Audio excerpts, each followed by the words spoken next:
Ukraine. The expectant mom, bloodied but alive after the hospital was shelled. Now, Stephen Fabian tells us she just had the baby. The pregnant woman whose haunting image amid the rubble of a maternity hospital captured hearts around the world. Now she's given birth. The baby girl named Veronica is pictured snuggling with her mom on a hospital gurney and being cradled in her father's arms for the first time. Mom is a popular beauty blogger. After the missile attack, the Russians launched a smear campaign falsely accusing her of being a crisis actor. But the attack and this new little life are as real as can be.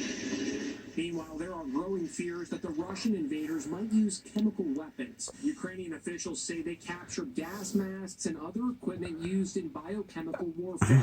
This is a CBS News special report. Networks broke into regular programming as President Biden today issued a blunt warning to Putin. Would the U.S. have a military response if Putin does launch a chemical weapons attack? Aggression would pay a severe price to use chemical weapons. The noose is tightening around Ukrainian cities.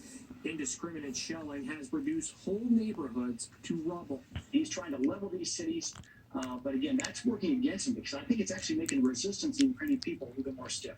And Mariupol, a city the size of Minneapolis, desperate residents are looting grocery stores. Dramatic video shows Ukrainians fighting back in gun battles outside Kyiv. And these wounded Ukrainian soldiers are being taken to a makeshift ER to be treated. It doesn't matter how they fight. We fight like lions and they won't win. And look, there's a Javelin missile launcher in the rear of this resistant fighter's SUV. Kharkiv is a city the size of Dallas, but as night falls, it's a ghost town. This Ukrainian patrol scans the bombed-out buildings for Russian snipers. You can hear shells exploding in the distance. They find this guy out at night alone, a suspected Russian saboteur. The wounded are being treated in hospital corridors, away from the windows. A piece of shrapnel was removed from this 8-year-old boy's skull. He's expected to recover. And these opera singers in Odessa belt out a patriotic anthem, standing among anti-tank obstacles, the opera house behind them.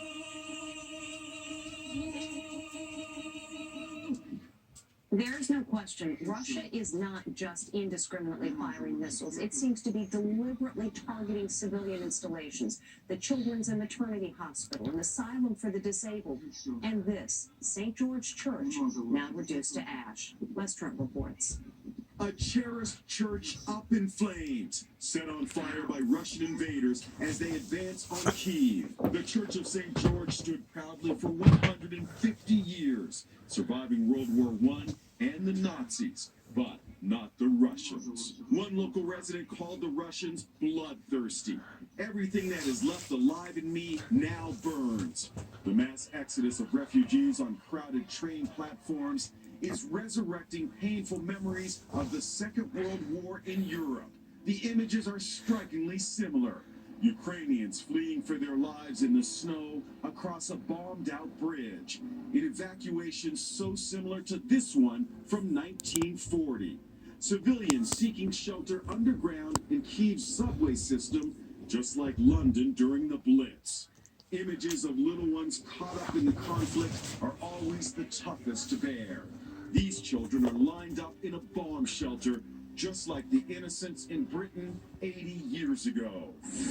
This father is overcome with emotion as he leaves his daughter to join the fight against the Russians.